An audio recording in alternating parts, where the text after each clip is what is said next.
שלום לכולם, לכל הידידים שלנו, לכל התלמידים, לכל הבוגרים ולכל הידידים של הישיבה. אנחנו מתכוננים לקראת חג הפסח. חג הפסח הולך, קרב ובא. הנה אוטוטו אנחנו מגיעים לפסח. בפסח יש לנו פסוק מיוחד בספר שמות. ויהי מקץ 30 שנה ו400 שנה. ויהי בעצם היום הזה יצאו כל צבאות השם מארץ מצרים. כל צבאות השם יוצאים. שלב ראשון של הפסוק, ויהי מקץ 30 שנה ו400 שנה. תדע לך, לתאריך הזה של יציאתנו ממצרים, לתהליך הזה שאנחנו יוצאים ממצרים, שאנחנו יוצאים, זה תאריך שחיכו לו כבר 430 שנה. 430 שנה? הרי היינו במצרים רק 210 שנים, כמניין קץ. היינו 400 פחות קץ שווה 210 שנים, ככה היינו במצרים 210 שנים, איך 430 שנה? אלא שלתאריך הזה, מאז יצירת הגרעין הראשוני של עם ישראל, מאז יצירת הגרעין הראשוני של עם ישראל, של אברהם אבינו, שממשיך אצל יצחק בברית בין הבתרים, מאז אנחנו מחכים לרגע המיוחד הזה שאנחנו נצא ממצרים ונהיה אומה. ואברהם אבינו ייסד את הגרעין של האומה, אברהם אבינו ייסד את נקודת היסוד הזאת שמצמיחה את האומה. כל החיים, כמו שאומר הרמב"ם במורה נבוכים, כל החיים של אברהם אבינו היו למשהו אחד, על מנת ליצור אומה. והנה אנחנו מגיעים לרגע הזה של יציאת מצרים. אבל הרגע הזה של יציאת מצרים, כתוב פה בהמשך של הפסוק, ויהי בעצם יום הזה יצאו כל צבאות השם מארץ מצרים. מה הם צבאות השם? מה הם כל צבאות השם? מה הדגש המיוחד של הפסוק? כל צבאות השם. מה הדגש המיוחד של הדבר הזה? מי הם צבאות השם? צריך להבין יסוד מאוד מאוד חשוב. היסוד הזה מלמד אותנו שאנחנו, כמו לדוגמה, יש לנו המון רצונות קדושים, רצונות טהורים.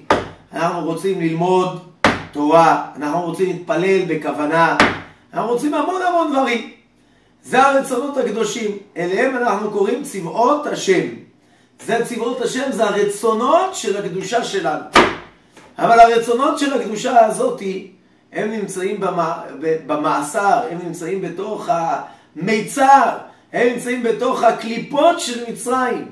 קליפות של מצרים שלא נותנות לנו להופיע את הרצונות הקדושים האלה, את הרצונות המיוחדים שלנו, של האישיות האמיתית שלנו, של האמת שלנו. אדם מחליט, אני רוצה להתפלל בכוונה.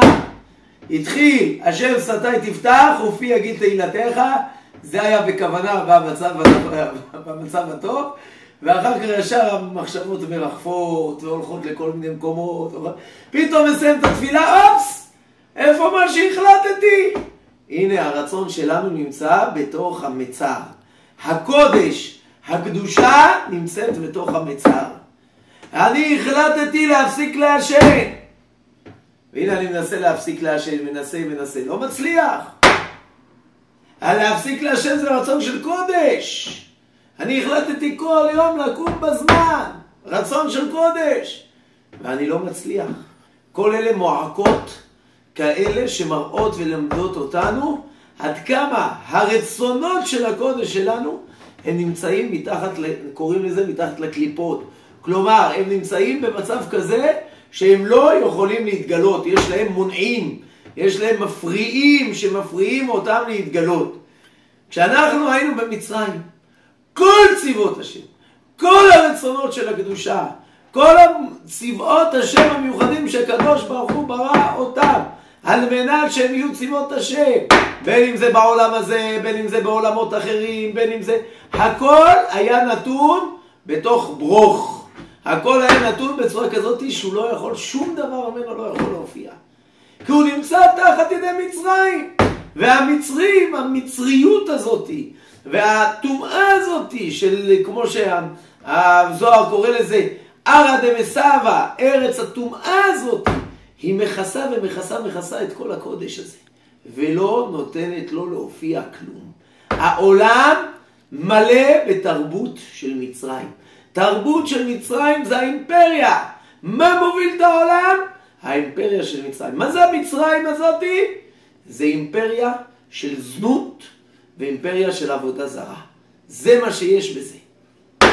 והעולם של הקדושה, והעולם של התואר, והעולם של הערכים, והעולם של הטוב, נמצא תחת ידי כל אותם מפריעים וכל אותם מונים. והנה אנחנו מגיעים ליום המיוחד הזה, ואנחנו אומרים, והיא בעצם היום הזה יצאו כל צבאות השם מארץ מצרים. כל צבאות השם שהיו נתונים תחת ידי ארץ מצרים, כל צבאות השם, כל הרצונות הקדושים שלנו, כל התואר שלנו שהיה נתון תחת הארץ התומה הזאת, ביום הזה מתחילים להופיע. הם יכולים לצוץ ולהופיע בעולם.